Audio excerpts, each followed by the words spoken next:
episode of your favorite ecology news show, where we delve into the causes, impacts, and response to the every significant natural disaster happening around the world.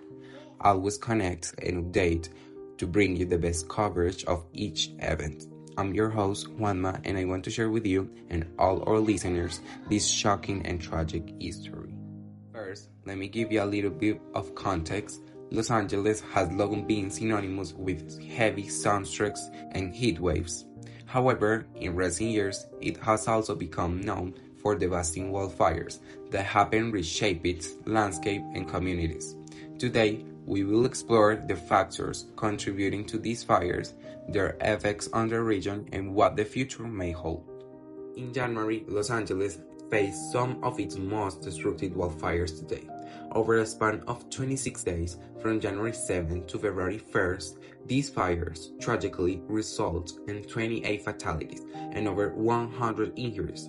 Unfortunately, not only that, but around 16,100 hectares burned, comparable to the size of Segovia in Spain together.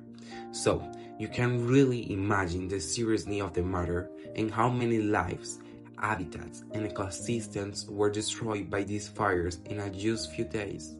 We have already known that climate change is one of the most principal factors contributing to these fires. Otherwise, we probably wouldn't experience things like high global temperatures, intensified droughts, and an increased frequency of extreme weather events. Also, a study by World Weather Attribution found that climate change made the conditions leading to the 2025 California fires over 35% more likely. But these are not the only factors or principal causes contributing to the LA fires. There are two more major causes, and I know you don't expect them. First, the Santa Ana winds. You're probably asking yourself, how can a breezy cause a fire of that size? Well, it's not that simple. These strong and dry winds are notorious for faster spreading wildfires, especially in 2025. The Santa Ana winds come from Southern California and play a significant role in the swift expansion of the fires. Their origin is caused by changes in the air pressure, and it is believed that their names come from Santa Ana Canyon in Orange County, Southern California. For this reason, the inhabitants know these winds as the evil winds or red winds.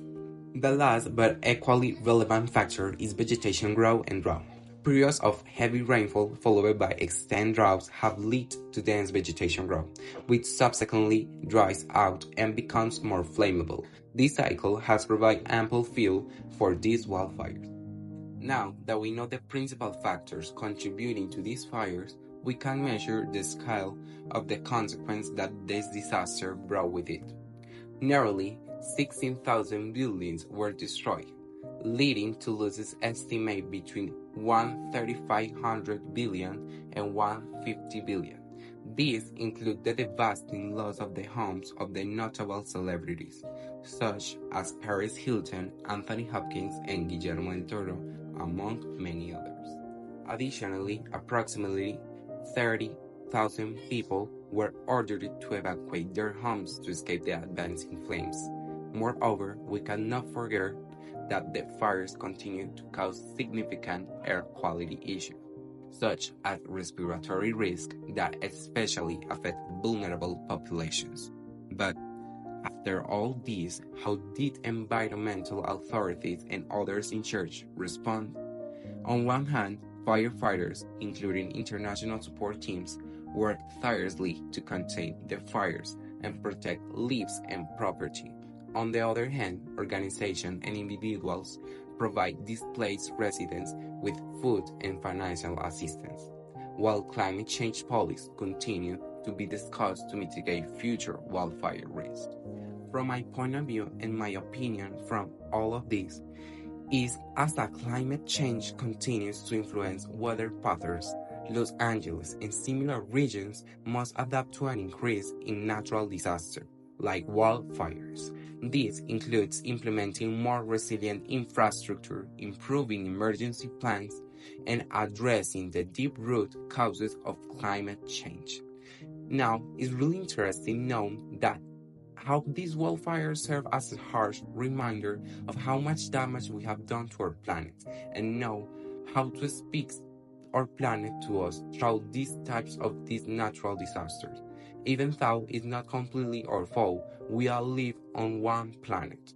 Therefore, it is important to take an urgent and comprehensive action, even through small efforts within our reach. But why I'm saying all that? Because if we understand the factors at play and learn from these events, we can work towards for a safer and more resilient future.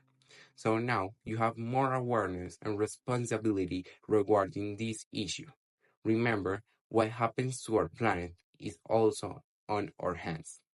Thank you for joining us on this episode of Burning LA. Stay informed, stay safe, and see you next time.